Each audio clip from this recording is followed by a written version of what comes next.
ነገ ሚያዝያ 28 ኮራሳት በሚባል ሀገር በተራራ ላይ ባሉ ዋሻዎች ውስጥ ከሁለት አርድእቱ ጋራ በተጋድሎ ይኖር የነበረ ታላቅ ሰማዕት ከእነዚህ ከሁለቱ አርድእቶቹ ጋራ በተጋድሎ ላይ እያለ የኮራሳት ሀገር የነገስታቱ ልጆች ለአደን በወደ ጫካ በወጡ ሰዓት አራዊትን አጥምደው በፍላጻዎቻቸው ይገሉ ዘንድ ወጥመድ አጥምደው ከዚያ 40 ክንድ ራቅ ብለው ቆሙ።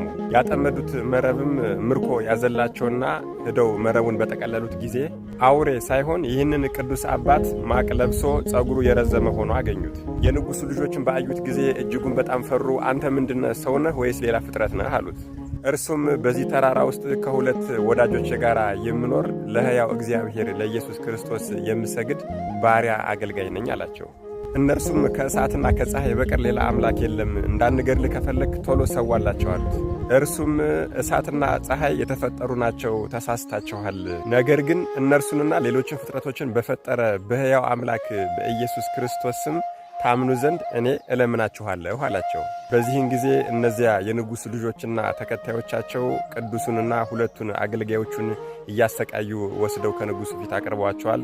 በዚህ ወር ሚያዝያ 13ም ሁለቱን አርድእቶቹን አንገታቸውን ቆርጠው ገደሏቸው። ይህንን አረጋዊ ቅዱስ ግን እስከ ሚያዝያ 28 ቀን ድረስ ለ15 ቀናት ጽኑ ስቃይን አሰቃዩት። በዚህ ሁሉ ስቃይ ባልተመለሰላቸው ጊዜ ግን በመካከላቸው አቆሙና አንዱ በፊት አንዱ በኋላ ሆነው በቀስት ይነድፉት ጀመር። እነርሱም በፍላጻ እየነደፉት እያለ እርሱ እኔን ምስኪኑን ምንም ያላደረግኩትን ልትገድሉኝ ሁለታችሁም በአንድ ቃል ስለተስማማችሁ እንደዚሁ እንደ ሥራችሁ በፍላጻችሁ ነገውኑ ትሞታላችሁ አላቸው። እነርሱም ይህንን ሰምተው አልፈሩም አላፈሩም።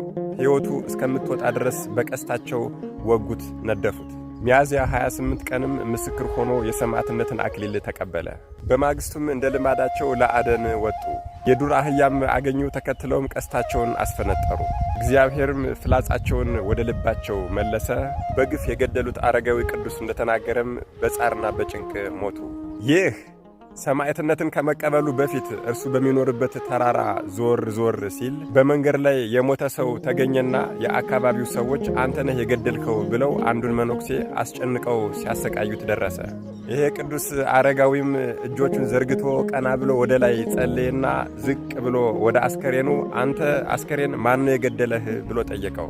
በውኑ የገደለህ ይህ መነኩሴ ነውን? በል እውነትን ተናገር በሚለው ሰዓት የሞተውም ሰው ተነስቶ እርሱስ አልገደለኝም፣ ነገር ግን ሀብትና ንብረቴን ገንዘቤን በአደራ ያስጠበቅኩበት አንድ ገንዘብ ወዳጅ ቄስ ነበረ፣ ለገንዘቡ ሲል እርሱ ነው ገድሎ እዚያ ምጥ የጣለኝ ብሎ ተናገረ። ቅዱሱ አረጋዊም መልሱን ከሰማ በኋላ በል እስከ ትንሣኤ ቀን ድረስ በሰላም እረፍ ብሎ አሰናብቶታል። ይህ ነፍሱ እስከምትወጣ ድረስ በቀስት እየወጉ እየነደፉ ሰማዕትነት እንዲቀበል ያደረጉት የገደሉት መናኝ ባህታዊና ሰማዕት ቅዱስ ሜሌዎስ ነገ ሚያዝያ 28 ሰማዕትነትን ያገኘበት የዕረፍት በዓሉ ነው። መድኃኔዓለም ኢየሱስ ክርስቶስ ከቅዱሱ ሰማዕት ከቅዱስ ሜሌዎስ ረድኤት፣ በረከት፣ ምልጃ፣ ቃል ኪዳን፣ ፍቅር አይለየን። አሜን። ይቆየን።